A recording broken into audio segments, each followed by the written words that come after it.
Vamos a ver ahora un tema que se estima que tendrá unos 3 años, que ha ido cobrando cada vez más importancia. Ha sido una evolución sumamente rápida. Y estas son precisamente las redes neuronales sobre gráficas. Entonces vamos a ver los temas que van a resultar relevantes para poder generar esta representación.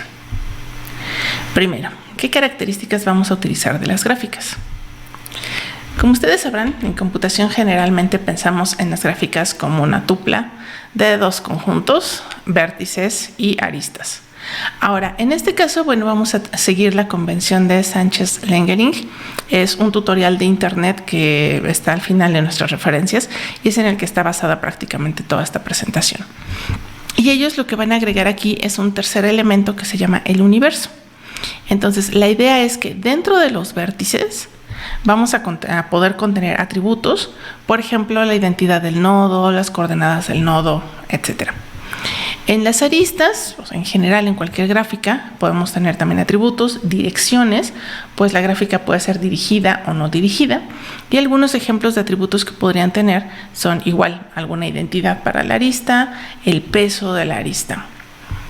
En el caso del universo, también en este marco de trabajo se le va a conocer como el nodo maestro. Se van a guardar atributos globales, es decir, de toda la gráfica. Por ejemplo, se podrían añadir cantidades como cuántos vértices tiene una gráfica, cuánto mide el camino más largo. Ahora, dentro del contexto de redes neuronales, vamos a hacer algo especial con ellos. Vamos a guardar información dentro de estas estructuras, pero con una representación especial. Entonces, de entrada, vamos a representar a la gráfica por medio de lista de adyacencias. Esto más que nada porque la matriz de adyacencias, por ejemplo, dejaría muchísimos espacios vacíos si la gráfica no es completamente conectada, que en la mayoría de los casos eso es lo que va a suceder. Entonces, por eso vamos a preferir este tipo de representación. Pero todos estos elementos van a quedar guardados dentro de tensores. Esto también implica que la gráfica va a ser fija.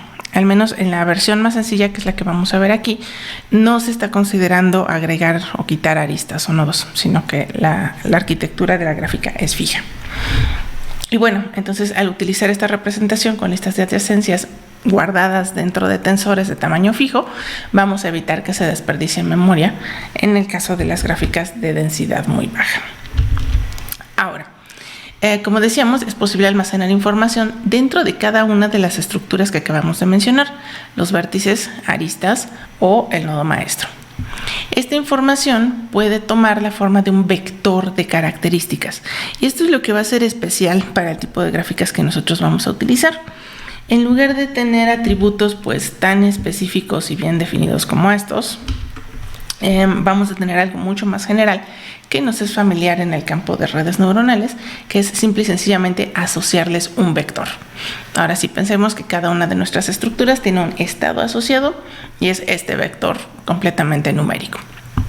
Ahora, sean n el número de vértices y m el número de aristas. Vamos a usar esta convención a lo largo de toda esta presentación. ¿Cómo va a quedar entonces ahora nuestra representación? Bueno, pues va a resultar que para el conjunto de vértices se va a tener un tensor de tamaño n renglones por k, donde k es el tamaño del vector para cada nodo. Entonces, imagínense así una tabla donde en los renglones están cada uno de los vectores que va a haber en nuestra gráfica, y en el renglón en los renglones están almacenados los vectores de características para cada uno de estos vértices. Y luego vamos a hacer lo mismo con las aristas. Vamos a tener un tensor de tamaño ahora m por l, donde l va a ser el tamaño del vector para cada arista. Entonces estamos pensando también en que cada arista tiene asociado su vector con información. Bueno, este es el caso más general. Ya en ejemplos concretos puede ser que haya gráficas que solamente tengan información en los vectores o solamente en las aristas o en ambos. Y bueno, en el caso del nodo maestro o la información global, pues es exactamente lo mismo, ¿no? Le vamos a asociar un vector a toda la gráfica. Ahora, ¿para qué nos van a servir este tipo de redes neuronales?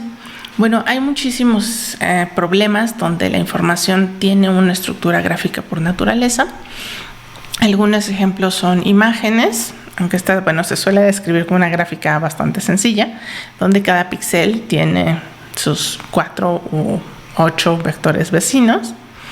También están los textos.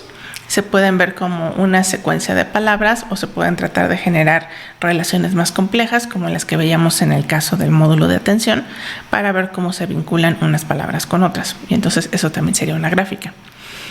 Naturalmente, el ejemplo que siempre damos hablando de gráficas son las redes sociales, donde dos personas que están conectadas pues tienen una arista entre ellas y obviamente cada persona es un vértice.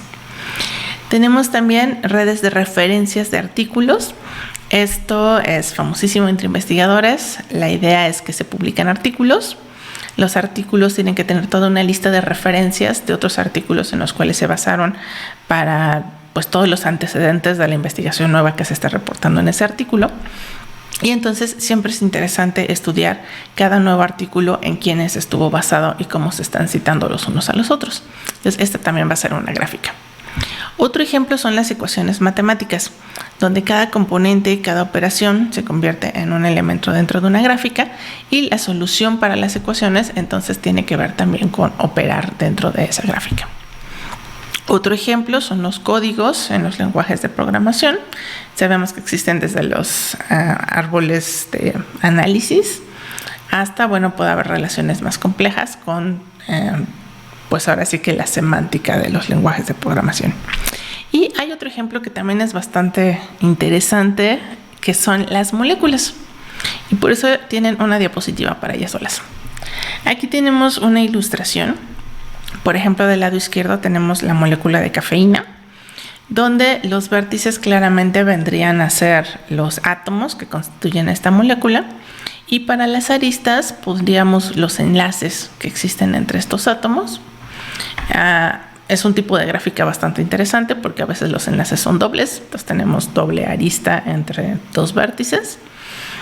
Y bueno, entonces este es uno de los campos donde las redes neuronales sobre gráficas se han vuelto bastante populares porque pueden meter dentro de la gráfica la estructura de alguna molécula que quieran estudiar sus propiedades y después pasarla a través de la red neuronal y predecir cosas como, por ejemplo, si va a oler feo o no, o si va a ser útil para hacer algún perfume, por ejemplo. Entonces, tenemos ahora acá dos representaciones de esa gráfica. Aquí en medio tenemos lo que vendría a ser la matriz de adyacencias. Como mencionábamos hace un momento, como esta no es una gráfica con alta conectividad, pues la mayoría de los espacios se ven vacíos. Entonces, algunos de los primeros intentos que se mencionan para trabajar con gráficas, pues era meter la red neuronal trabajando sobre esta matriz de adyacencias. Pero bueno, como veíamos para redes más grandes como las redes sociales, esta no es una representación muy eficiente. Y por otro lado, tenemos acá del lado derecho, ya dibujado como un grafo, lo mismo que teníamos de este lado, ¿no? Pero aquí está como gráfica plana, que bueno, al menos esta molécula permite esa representación. Y bueno, entonces lo siguiente es ver qué podemos tratar de estudiar con las gráficas.